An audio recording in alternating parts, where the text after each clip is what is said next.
সব প্রশ্নের জবাব সব সময় দেওয়া। আমি কিরকম দল চাই, যারা আমার সাথে দল করছে, যারা আমার সাথে রাজনীতি করছেন, লড়াই করছেন, তাদেরকেও আমি সেই কথা বলতে চাই। এরকম একটা দল চাই, মানে আমার দল, আমি যে দলটা করি সেই দল আর যারা করে তারা এই দলের রাজনীতি সম্পর্কে স্পষ্ট আছে।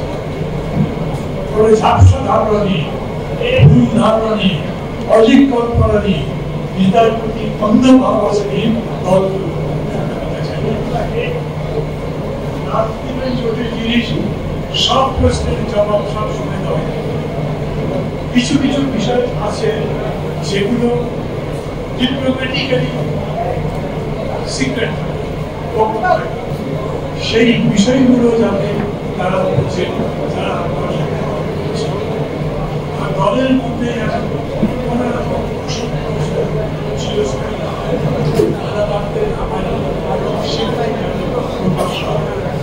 এই কারণে একটা পরবর্তী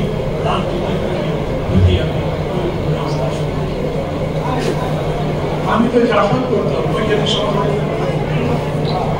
বিশাল দল ছিল, তার ছাত্র সংগঠন সারা যে কোনো জায়গায়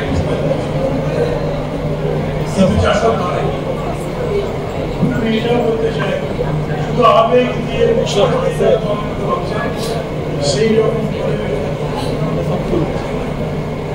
এবং সর্বশেষ দিতে পারে একটা নাম বলা একটু মুশকিল, তারপরেও ওটা আন্দোলন করে যে শক্তি দাঁড়ানো, সেই দলে একটা দল করতে চাইল, সেই দলের মধ্যে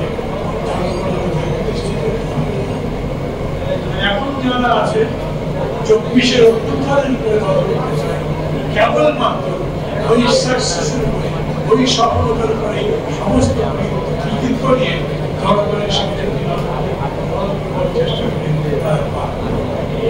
এখন মানুষ বলে এনসিপি কটা সিট পাবে, এনসিপি কটা আসলে জিতবে।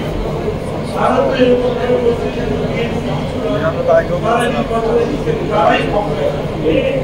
আমি টেলিভিশনে টকশো করবার সময় অনেক ভালো ভালো কথা বলতে পারেন, জানেন, শোনেন, সেই রকম মানুষকে বলতে শুনেছি ওরা সব জায়গাতে সিটি দিতে পারে, ক্যান্ডিডেট দিতে পারে, জিতবে কটা এটা একেবারে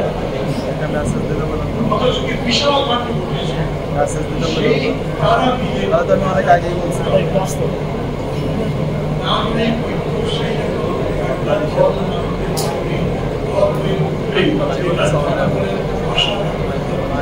জীবনে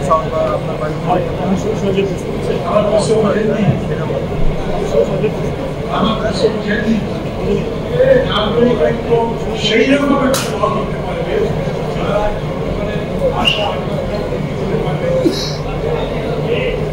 বিএনপিকে সেরকম একটা দল জনগণের আশা বিএনপিকে নিয়ে কোনো প্রশ্ন নেই, মানুষের মধ্যে কোনো কমিউনিকেশন নেই, মানুষ বিএনপি সমালোচনা করে 3বার 4বার নাম বলেছেন কে নিশ্চয়ই বিএনপি করে কনফিডেন্ট, বিএনপি সব ঠিক করছে, বিএনপি সব ভালো করছে, এরকম একটা ব্যাপার হয়।